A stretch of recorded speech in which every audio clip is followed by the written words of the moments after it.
think a lot of people are opening their minds and their hearts to mental health. And I think every corner you turn, you're just going to find a therapist, a social worker, a family partner, anyone who can really, help connect you to services.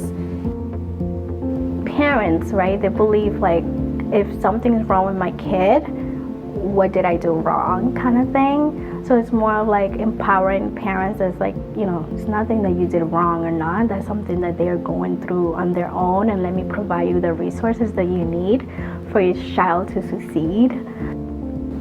Unfortunately, things that we know to be true, like principles of early intervention are cost effective and work, our funding and just the reality of how we pay for how we do healthcare hasn't caught up to some of these common sense things that we know intuitively.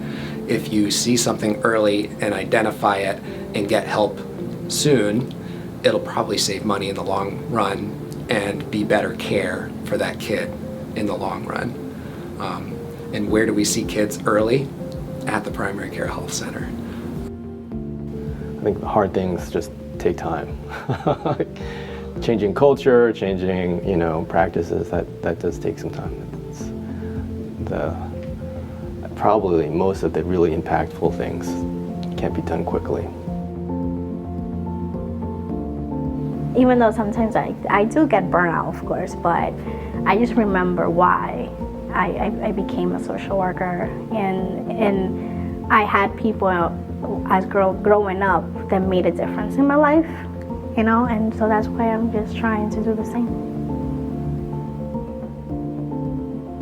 Whenever I think I could have other opportunities, inevitably I walk into the health center and I see a patient and they walk up to me and tell me about their family.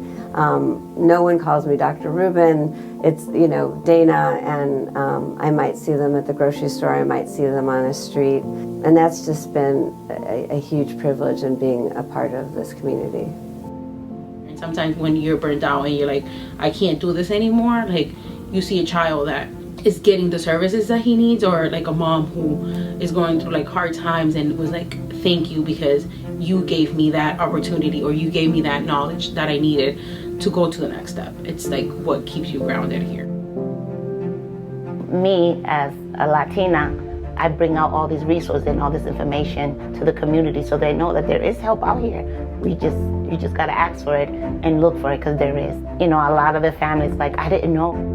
It could be the littlest thing that I did, and as long as the family is satisfied and happy, then it makes me happy to know that I helped someone in the community, because there's so many needs out here, and if you could do just a little bit, it just makes somebody else's world just the best. Even though I've spent almost my entire career as a pediatrician here at Dot House Health, more than 18 years, every day I am grateful and thankful that my patients have continued to embrace me. I didn't grow up in Boston. As a Vietnamese American physician, when I am with kids who have to navigate two different cultures, two different languages, two different sets of values in some cases, what I hope to do, what I hope to convey is that I hear them, I see them, and that our community, our world is big enough for them, to include them.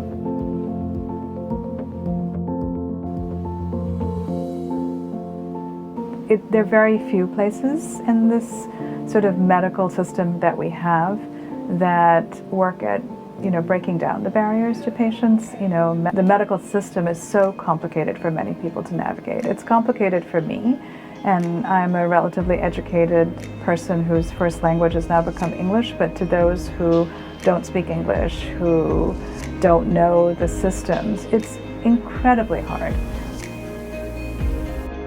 I think that the health system needs to grow towards integration, because we know that the siloed model wasn't working. Pediatricians understand things like the principle of early intervention.